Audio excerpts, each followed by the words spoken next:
नमस्कार, city 24 channel देख रहे हैं आप और मैं हूं आपके साथ साक्षी सोनी। कोरोना महामारी के बीच एक नई बात सरकार की ओर से निकल कर के आई है। जी हां, पहले जब संसद भवन के निर्माण की बात की जा रही थी, भूमि पूजन के बाद इसकी तय सीमा 2024 तक रखी गई थी। लेकिन अगर अब की बात की जाए तो अब सरकार ने कोरोना महामारी के बीच के अंदर ही इसकी तय सीमा 1 साल बाद यानी कि 2022 रख दी है।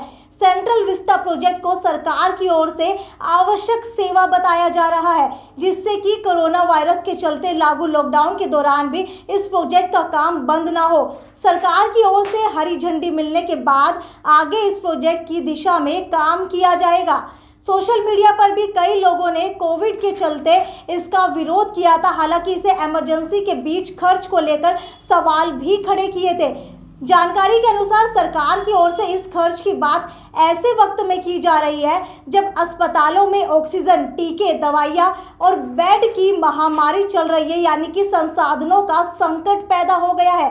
विपक्षी दलों और कई एक्टिविस्ट द्वारा कड़ी आपत्तियों के बावजूद सरकार सख्त समय रेखा के तहत इस मेकओवर प्रोजेक्ट को आगे ले जाना चाहती है। नई इमारतों के लिए अनुमानित लागत 13,450 करोड़ रुपए और इस योजना से हालांकि हो सकता है कि 40,000 के लगभग जो आंकड़ा बताया जा रहा है लोगों को रोजगार मिले। लेकिन उम्मीद है कि विपक्षी दलों ने सेंट्रल विस्टा योजना के तहत नए संसद भवन, सरकारी कार्यालयों और पीएम के आवास के निर्माण को लेकर मोदी सरकार की आलोचना की है और ये जायज़ भी था। दरअसल सेंट्रल विस्टा प्रोजेक्ट के तहत राष्ट्रपति भवन से इंडिया गेट तक 4 किलोमीटर के हिस्से में सरकारी भवनों के निर्माण और नवीनीकरण की योजना को 2024 के आम चुनावों से पहले पूरा किया जाना है। मामले पर पिछले हफ्ते कांग्रेस नेता राहुल गांधी ने ट्वीट करके कहा था कि सेंट्रल विस्टा जरूरी नहीं है, हालांकि central government with a vision जरूरी है। जी हाँ, एक विजन सरकार के पास होना चाहिए, ना कि सेंट्रल विस्टा की जो ज़रूरत है वो देश को है। लेकिन आपको बता दें कि इंडिया गेट से राष्ट्रपति भवन तक राजपाथ के दोनों तरफ के इलाकों को सेंट्रल विस्टा कहते हैं। इस पूरे इलाके की लंबाई 3 किलोमीटर के करीब है।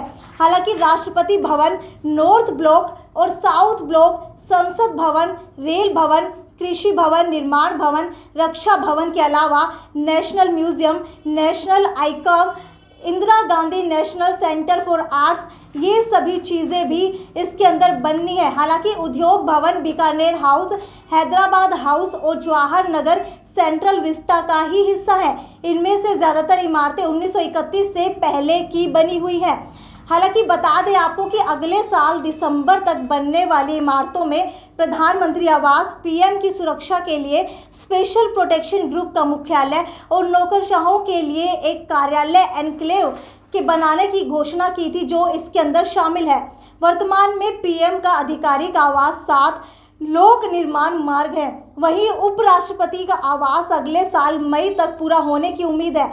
हालांकि अब सबसे बड़ा सवाल यहाँ पर ये आ खड़ा हुआ है कि क्या इस सेंट्रल विस्टा का निर्माण करना इस महामारी के तहत ज़रूरी है, क्योंकि देश को जब ऑक्सीजन की सप्लाई की नीड है, मजदूर भूखे मर रहे हैं, लोग पलायन करते हुए दोबारा से नज़र आ रहे हैं। कहीं ना कहीं जो है महामारी की दूसरी लहर ने हमारे देश को ग्रस्त कर लिया है। तो इस महामारी के दौरान ऐसा क्या ज़रूरी है जो आवश्यक सेवा के अंदर सेंट्रल विस्टा को काउंट किया जा रहा है, सेंट्रल विस्टा का निर्माण कराना, क्या इस महामारी के अंदर इतना ज़्यादा पैसा व्यर्थ करना ज़रूरी है? ये सबसे बड़ा सवाल अब आ खड़ा हुआ है। आप मुझे कमेंट सेक्शन के अंदर लिख करके बताइए कि क्या सरकार का सेंट्रल विस्टा बनाने का ये कदम ज़रूरी है?